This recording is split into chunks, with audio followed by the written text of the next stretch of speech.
Hello everyone, आज हम करने जा रहे हैं थ्योरम नंबर 5। इसकी स्टेटमेंट देखिए। The relation of isomorphism in groups is an equivalence relation. ठीक है, जो आइसोमॉर्फिज्म का ये रिलेशन है ना, कहती है इक्विवेलेंस रिलेशन है।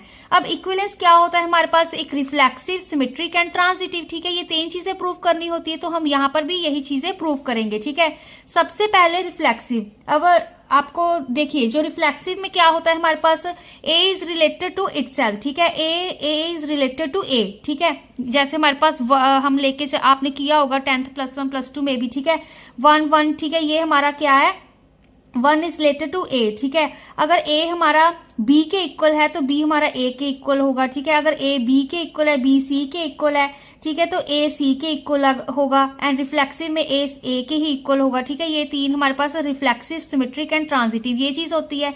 तो रिफ्लेक्सिव में देखिए, सबसे पहले हमने रिलेशन को, आइसोमॉर्फिज्म को है ना, इक्विवेलेंस प्रूव करना है, तो सबसे पहले इसको हम रिफ्लेक्सिव प्रूव करेंगे। तो इसके लिए हमने लेट कर लिया कि जी हमारा ग्रुप है।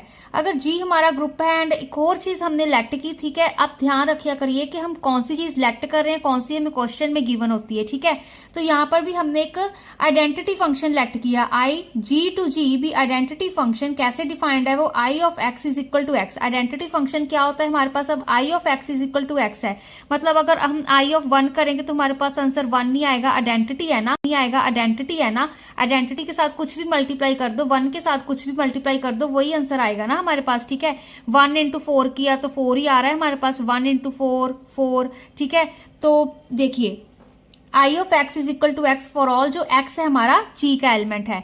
देन हमारे पास क्या आ रहा है, वो कहते I of x y is equal to x y. अब I of x is equal to x है, तो I of I into x y करेंगे तो हमारे पास एक्स वाई ही आएगा। ठीक है, बेसिकली आई फंक्शन के अंदर एलिमेंट है ना, तो उसकी आउटपुट क्या आ रही है, वही सेम आ रही है, तो यहां पर भी वैसे ही आएगी, I of x y is equal to x y आ जाएगा। ठीक है, अब देखिए, अब इसको इन्होंने क्या किया, अब एक्स वाई, ठीक है, ये दोनों अलग अलग ही हैं, वैसे तो एलिमेंट्स हैं हमारे पास। ठीक है, अब एक्स की जगह हम आई ऑफ एक्स लिख सकते हैं, यही चीज हमने उल्टा करके लिख दी। ठीक है, एंड y की जगह आई ऑफ y लिख सकते हैं हमारे पास। ठीक है, तो I of x, I of y, ये चीज आ गई। तो I क्या बन गया हमारे पास? होमोमॉर्फिज्म। जो आइडेंटिटी फंक्शन है वो हमारे पास होमोमॉर्फिज्म बन गई। ठीक है, होमोमॉर्फिज्म बन गई। तो होमोमॉर्फिज्म की क्या डेफिनेशन होती है हमारे पास? जब हमारे पास एफ ऑफ एक्स वाई होता है, वो किसके इक्वल होना चाहिए? F of X F of Y के। ठीक है, यहाँ पर जो F of x Y, X and Y के बीच में जो बाइनरी ऑपरेशन होता है वो जी का होता है।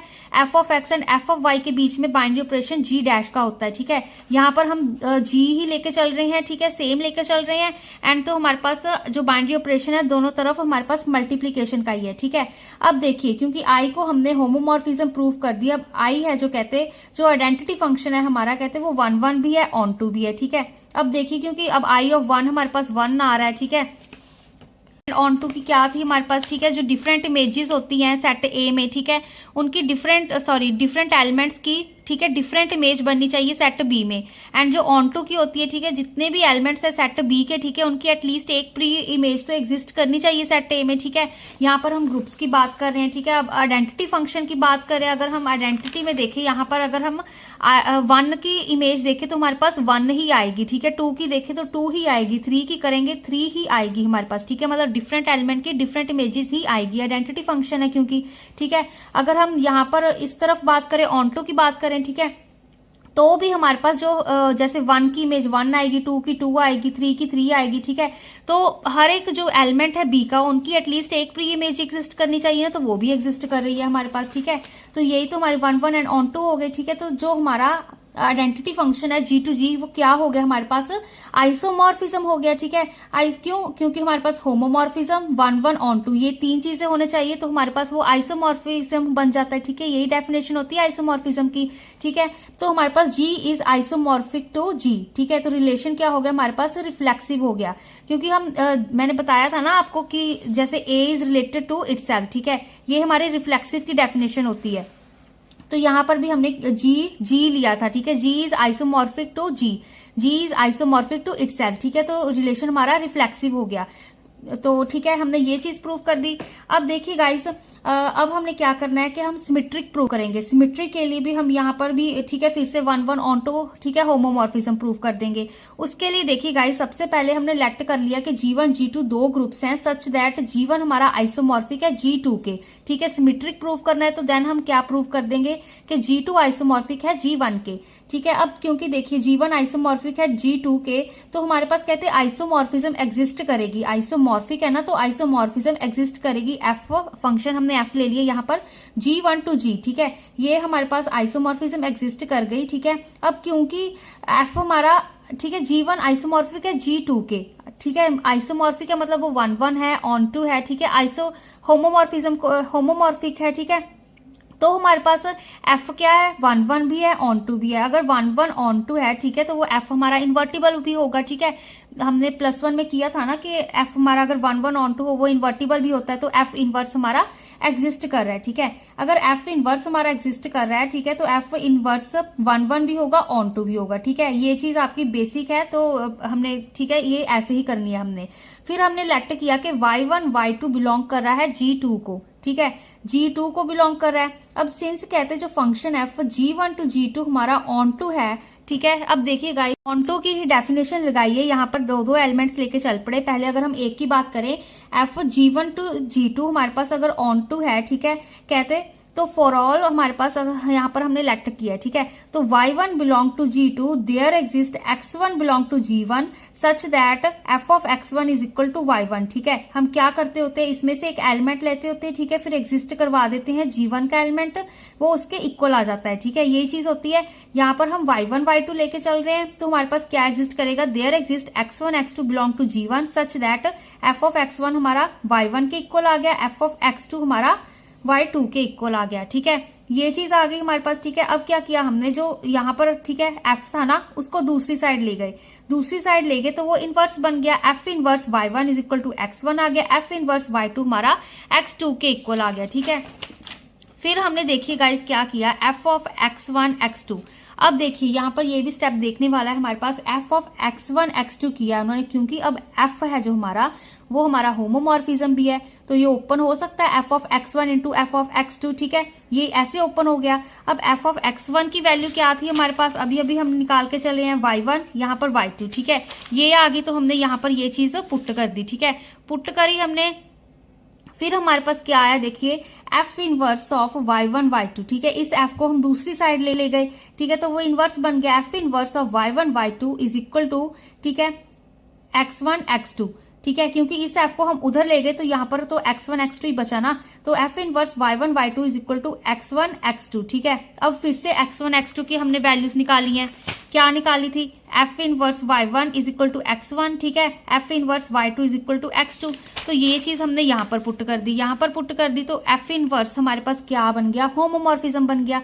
अब जो हमारा f इनवर्स y1 y2 कैसे ओपन हो गया, f inverse y1 into f inverse y2। ठीक है, यही चीज हमारे होमोमॉर्फिज्म की डेफिनेशन होती है ना, तो f इनवर्स क्या बन गया हमारे पास, होमोमॉर्फिज्म। ठीक है, अब f इनवर्स हमारा 1 1 भी हो गया, ऑन टू भी हो गया, होमोमॉर्फिज्म भी हो गया। ठीक है, तो f inverse G2 to G1 हमारे पास क्या बन गया, आइसोमॉर्फिज्म बन गया। ठीक है, तो G1 तो यहाँ पर ऐसे लिख सकते हैं G2 is isomorphic to G1। ठीक है, तो रिलेशन हमारा सिमेट्रिक बन गया। ठीक है, देखिए यहाँ पर कंफ्यूज नहीं होना है, क्योंकि f हमने ठीक है G1 to G2 ऑलरेडी लेके चले थे। ठीक है, G1 हमारा आइसोमॉर्फिक था G2 के। ठीक है, तो हमने क्या प्रूव करना था, टू प्रूव करना था हमारा G2 is isomorphic to G1। ठीक है, मतलब हमारे पास ये हमारा रिवर्स हो जाएगा ना फंक्शन। ठीक है, तो मतलब f इनवर्स हमारा G2 to G1 हमने ये चीज फंक्शन नया डिफाइन करना था। ठीक है, इस फंक्शन को हमने जो f इनवर्स वाला फंक्शन था, इसको हमने 1 1 onto and homomorphism prove करना था। ठीक है, वही चीज हमने प्रूव कर दी।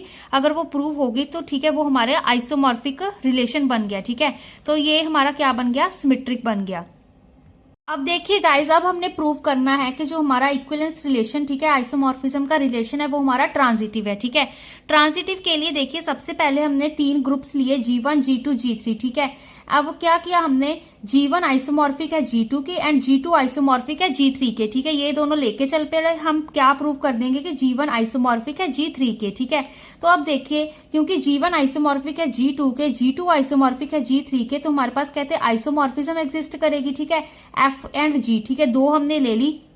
एक फंक्शन हमने डिफाइन किया G1 टू G2, एक हमने डिफाइन किया स्मॉल g, ठीक है, G2 टू G3, ठीक है। ये दो फंक्शन हमने डिफाइन किए। सिंस अब कहते हैं क्योंकि f एंड स्मॉल g, ठीक है, ये दोनों हमारे पास 1 1 भी है, ऑन टू भी है। क्यों? क्योंकि ये हमारे पास आइसोमॉर्फिज्म है, तो ये हमारे पास 1 1 भी हो गए, ऑन टू भी हो गए, होमोमॉर्फिज्म भी हो गए, ठीक है। 1 1 है, ऑन टू है, ठीक है। तो हमारे पास फंक्शन किस तरह से एग्जिस्ट कर सकता है, हमारे पास g ऑफ f, ठीक है, ये हमारे पास इस तरह का फंक्शन एग्जिस्ट करेगा, ठीक है, G1 टू G3, ठीक है। क्यों? देखिए अब हमारे पास G2 टू G3 है, ठीक है, ये हमारा G1 टू G2 जा रहा है, ठीक है।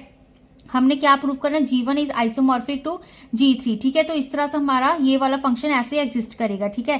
तो जो कहते हैं G ऑफ f एग्जिस्ट करेगा, ठीक है।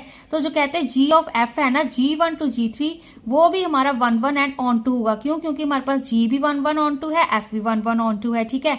फिर हमने देखिए गाइस क्या किया, एक्स वाई कहते for X Y belong to G1, ठीक है, G of f into x Y, ठीक है, ये सारा फंक्शन इंटू एक्स वाई, ठीक है, ये चीज लेके चल पड़े एंड इसको हमने ओपन किया। ओपन देखिए कैसे किया हमने, फंक्शन आपने ये +1 में भी किया होगा, ठीक है, G of f of x Y, ठीक है, f of x Y, G को बाहर रखा, ठीक है। अब क्योंकि f हमारा होमोमॉर्फिज्म है, ओपन हो गया f of x, f of y, ठीक है।